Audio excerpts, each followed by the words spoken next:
Hello, in this video we are going to solve the following problem: probability theory, convergence in probability.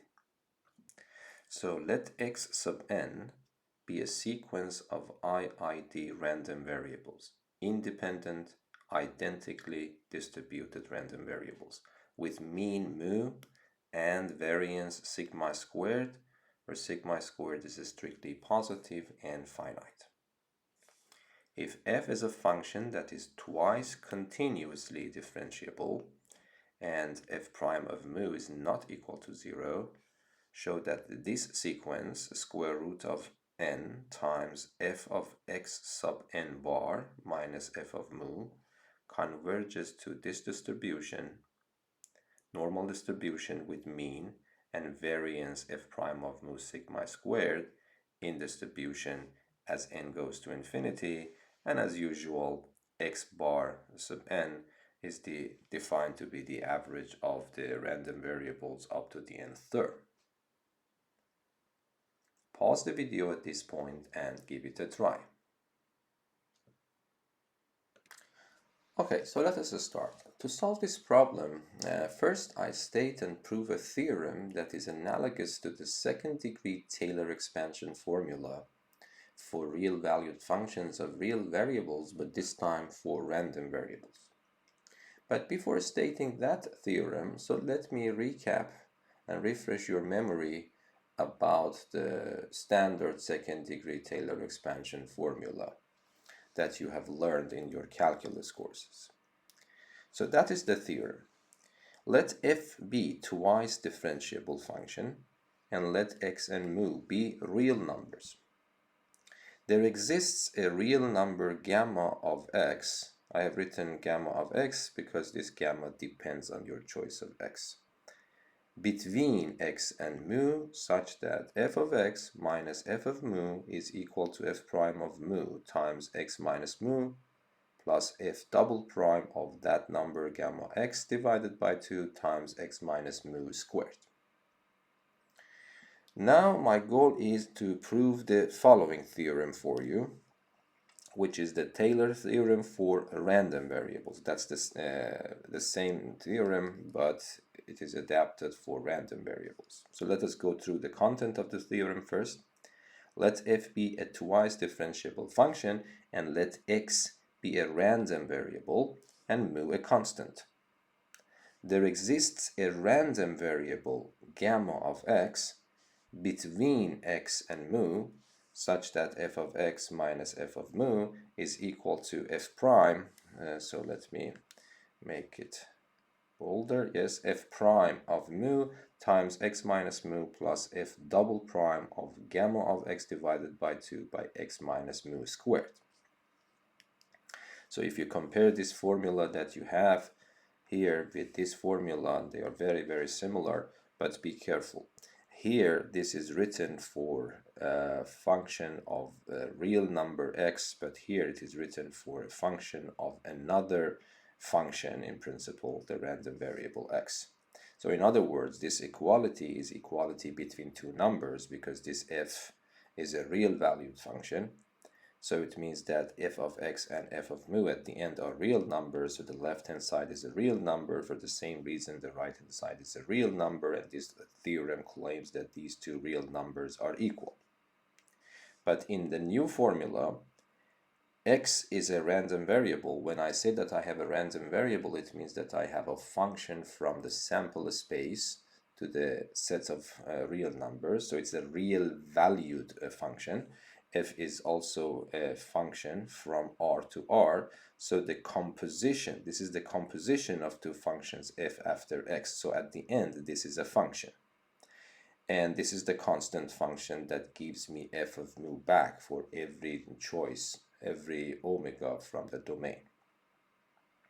So the left-hand side is a function. For the same reason, the right-hand side is also a function, that this equality is at the level of two functions. Here we prove two numbers are equal. Here we want to prove that two functions are equal. And of course, what does it mean that this random variable is between these two? You already know probably. So the definition is the random variable gamma of x is said to be between x and mu if for every omega in the sample space omega, the value of gamma x acting on omega is between the value of x acting on omega and mu. So that's the natural definition here.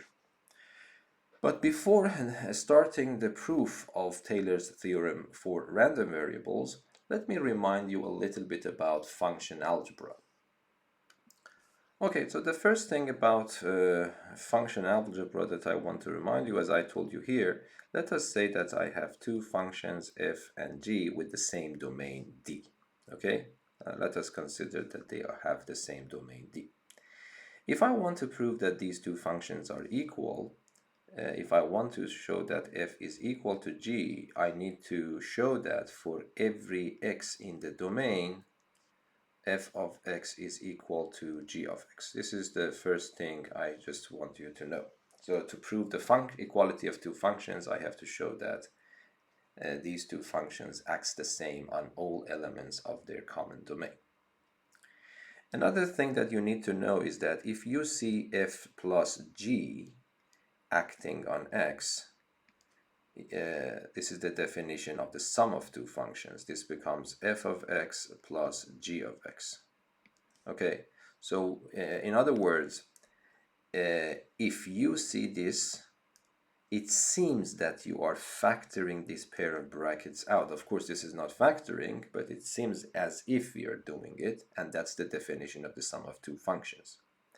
Okay, so you should be comfortable with going back and forth between these notations. We also have it, for example, for multiplication and subtraction.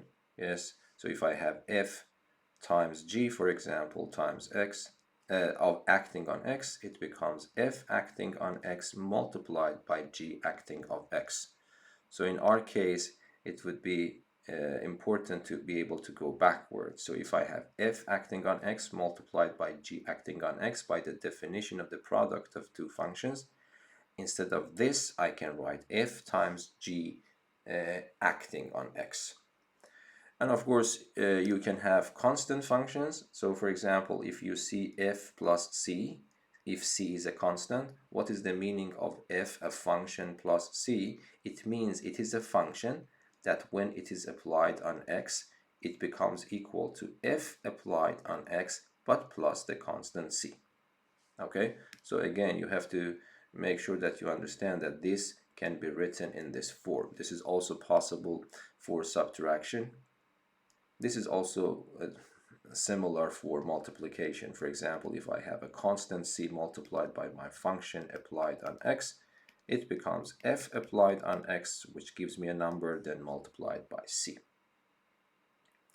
And the last thing that I want to remind is, of course, function composition. So let us say that this f and g are composable, and then when you see this symbol f of g of x, in principle, it means that you have this f of g and acting on x. But usually f of g in calculus courses, it is denoted by FOG or f after g. But they are the same. Okay? So now by this recap, we are very ready actually to start the proof of Taylor's theorem for random variables. How should I prove it? Of course, I want to use Taylor's theorem for functions, real valued functions of real variables. Use this to prove this one. Okay, so in the theorem, Taylor's theorem for random variables, I have a random variable x. So what I want to do, so if you remember what I told you here, in order to prove that this function is equal to this function, I have to choose an omega, an arbitrary omega from the sample space omega, and show that if this function applies on omega, it will become equal if this function applies on the same omega. So that is what I want to show. Okay? Okay. So we say that let omega be in omega, an arbitrary element. Then x acting on omega will be a real number. By Taylor's theorem for standard functions, what we know that there exists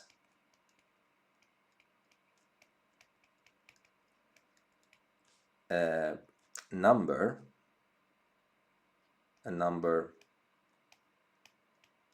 which I call it gamma of this x omega, because this number depends on the value of x omega, between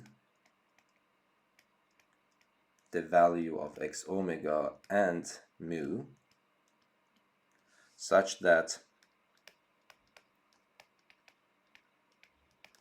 f acting on x omega minus f of mu is equal to f prime of mu times x of omega minus mu plus f double prime of gamma of x omega divided by 2 times x omega minus mu squared. Okay, but according to what I told you about function algebra, so here this is f after x acting on omega, because f and x are indeed functions. So the first one can be written as f of x acting on omega. So for the time being, let me write it in 2 steps. F minus f of mu equals to f prime of mu, and for the next one I can write it as the function x minus the constant mu acting on omega. And here you see that this is f double prime after omega after x, because these are functions. So what I can write f double prime of gamma of x and then acting on omega divided by 2. And the next one will be, of course, you can write it as the product of x omega minus mu times x omega minus mu. Then for each one of them, you can write x minus mu times omega. And by the definition of the product of two functions, you can write the function to the power of 2 applied on omega, yes? So this becomes x minus mu to the power of 2. This means the function x minus mu squared. It means that when it is applied on omega, it applies first and it will be squared. Okay, so you can write it as this form.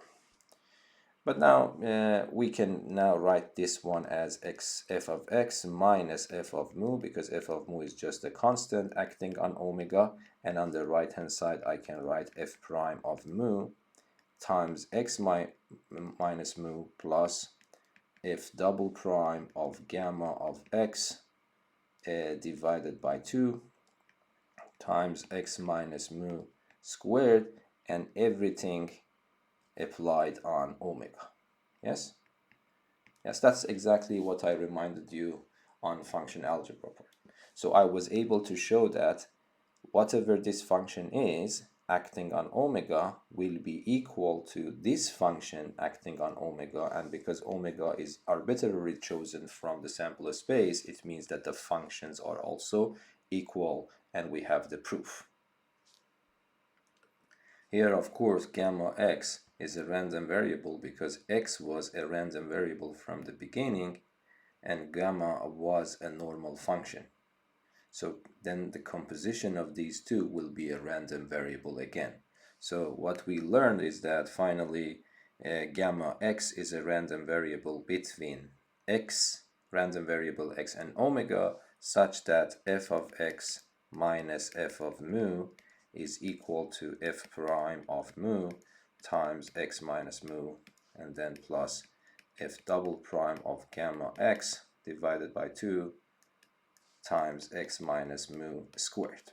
Okay, so we have our formula here.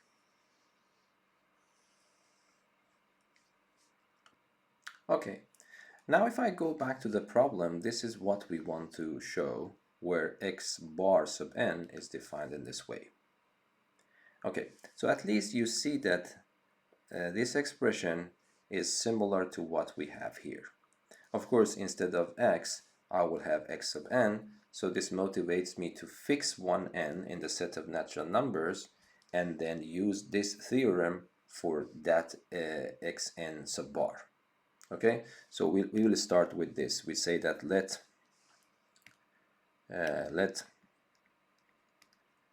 n be in the set of natural numbers a fixed number. Then what I want to do, I will I will write this theorem for x bar sub n. Okay, so what does it mean? This means that there exists a random variable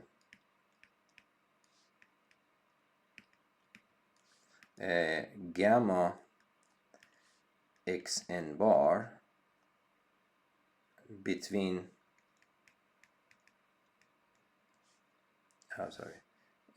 between xn bar and mu, such that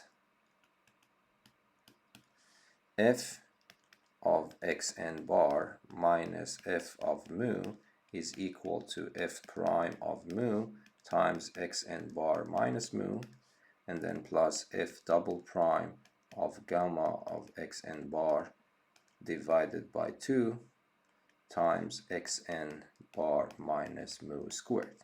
So what I did, I fixed one n in the set of natural numbers and wrote this theorem for x bar sub n.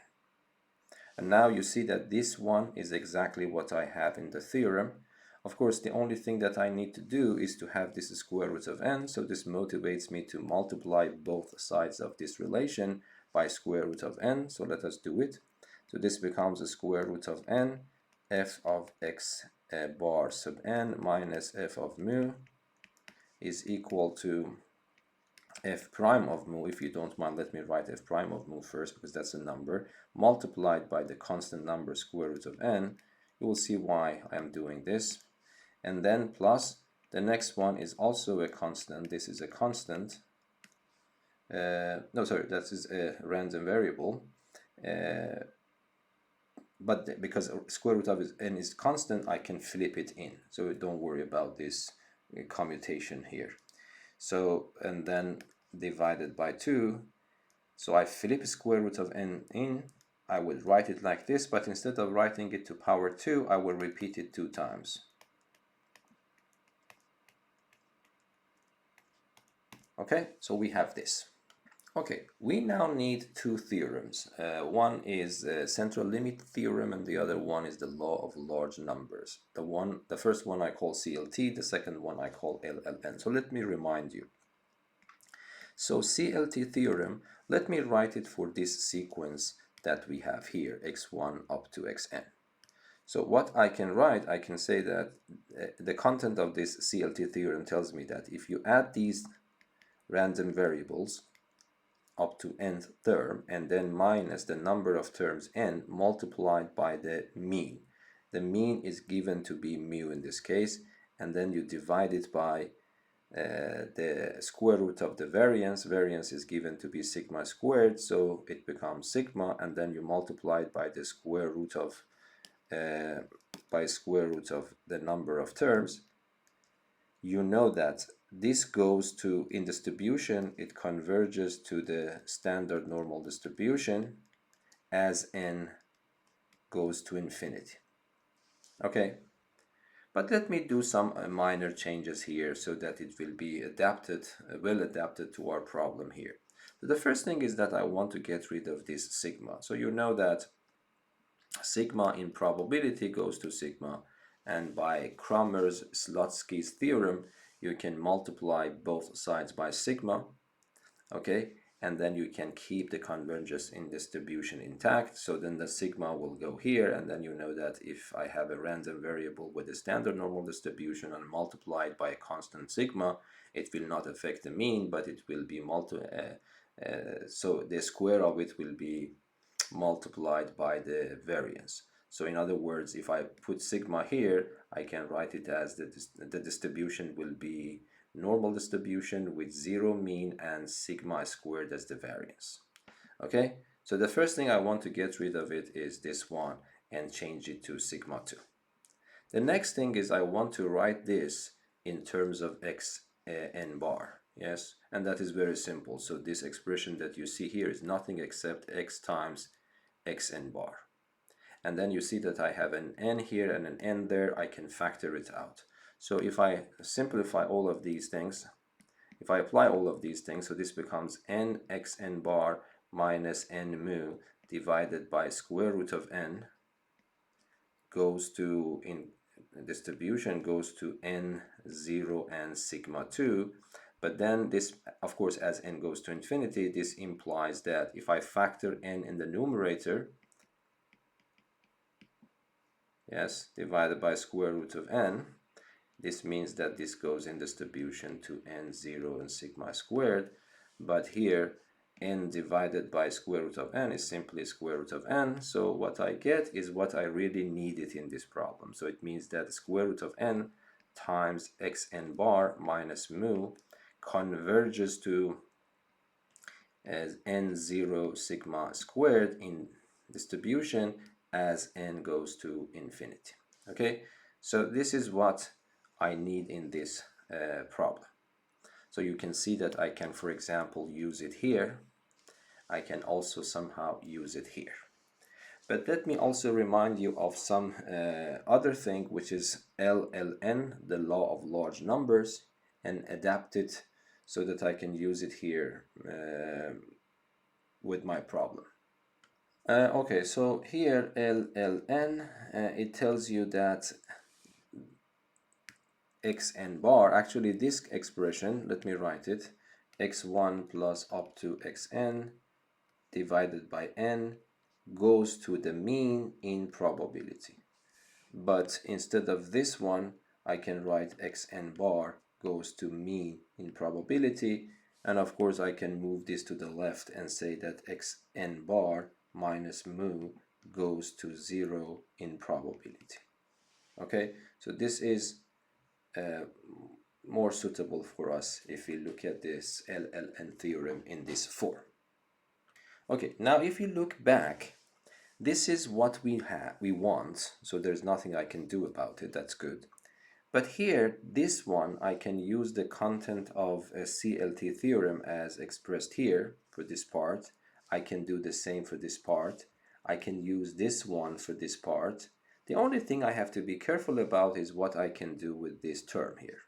Okay, so I want to start by proving a lemma. So let us see how we can manipulate that term by using this lemma, which is very similar to the squeezing or sandwich theorem in one variable calculus, but this time for random variables. Okay, so the content of the lemma is as follows.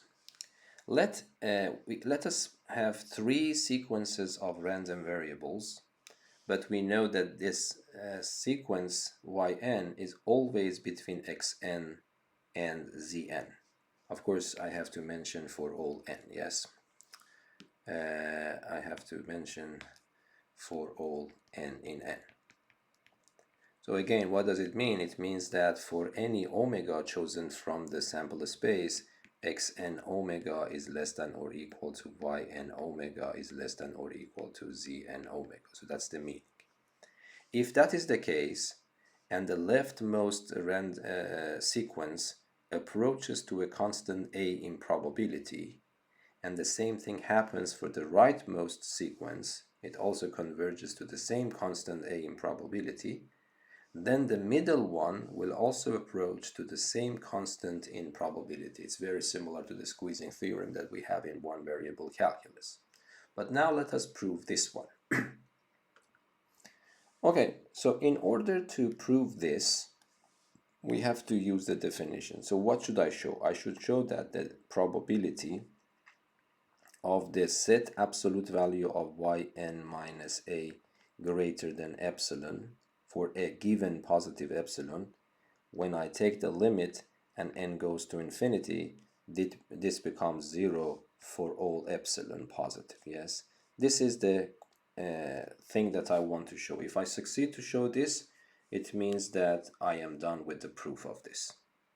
Okay, in order to be able to do that, let us try to investigate this set this event a little bit more here.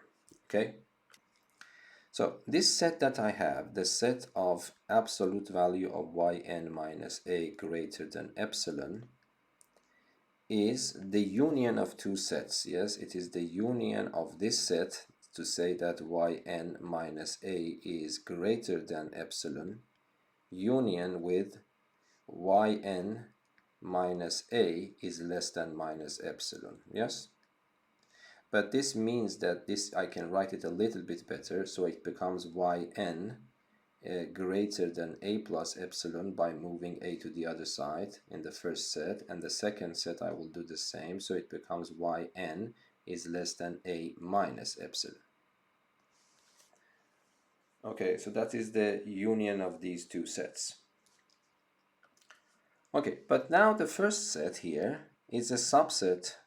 Yn greater than a plus epsilon is a subset of Zn greater than a plus epsilon. Is that right? Because of this condition, we know that Zn is always greater than or equal to Yn. So if Yn is greater than a plus epsilon, automatically Zn also becomes greater than a plus epsilon. But this one can be written as Cn minus a is greater than epsilon. Again, this is a subset of this set absolute value of Zn minus a greater than epsilon. Yes, because if you have omega, that Zn omega minus a is greater than epsilon, then it means automatically this is satisfied, because this is satisfied under two conditions, either this one or that one. So if one of them occurs, it means that that is also true. So this means that this inclusion relations, subset relations we have. Okay, similarly I can do something similar for the next one, but this time xn will be involved. Yes, so I will have this set, the set of yn less than a minus epsilon. This is a subset of saying xn is less than a minus epsilon. Again, for the same reason, if yn is less than a minus epsilon, xn will automatically follow. But this one is equal to saying that xn minus a is less than minus epsilon, and this is a subset of absolute value of xn minus a greater than epsilon. So what we have shown so far, this set is the union of these two sets, but the first set is a subset of this one, and the second set is the subset of this one. So it is very clear that this union will be the subset of the union of this and that. Yes, so what we have shown is that the set yn minus a greater than epsilon is a subset of xn minus a greater than epsilon union absolute value of zn minus a greater than epsilon. Okay, so then what does it mean? It means that if I apply the probability of this will be less than or equal to the probability of this. Yes, but we also know that this probability of the union is always smaller than the sum of the probabilities, so it becomes smaller than the probability of the first one plus the probability of the second one. Okay, but on the other hand, we know that the probability always a non-negative number. And look, these are just sequences of real numbers, okay, because the probability is a real number. So I have a sequence of real numbers which is sandwiched between 0 and the sum of these two sequences. But because xn goes to a in probability, this goes to 0, and for the same reason, because zn goes to a in probability, this also goes to 0. So this sequence of real numbers is sandwiched between two sequences, the limit of the left hand side n goes to infinity is of course 0, and the limit of the right hand side as n goes to infinity is equal to 0. Using a squeezing theorem for normal sequences, this means that the limit of p of yn minus a for any chosen positive epsilon is also 0 as n approaches to infinity. Okay, this will allow us to say something about that term in the Taylor expansion theorem for random variables. Okay, now do you remember as we had this random variable between these two random variables, but this random variable in probability goes to mu because that is nothing except xn bar, and LLN theorem guarantees that this goes to mu in probability, and mu is also a constant, it definitely goes to mu itself, and because this gamma of xn bar is between these two, it's sandwiched between these two random variable sequences of random variables, and because both of them approach to the same limit in probability according to the lemma that we just proved, we know that this also goes to a mu. Okay, so let me go to a new page and write all these things. Okay, so we know that gamma xn bar is between xn bar and mu for all n in n. According to LLN theorem, we know that xn bar goes to mu in probability. Of course, mu also goes to mu in probability. Then, by that lemma that we just proved, we understand that gamma of xn bar also goes to the same mu in probability. Now we have another theorem which is called the continuous mapping theorem. So, and that is why in the problem it is indeed needed to know that f double prime is continuous. Okay, so the theorem tells me that if I know that a sequence goes to x in probability, and I know that a function f, let me call it g here, is continuous, then it is also guaranteed to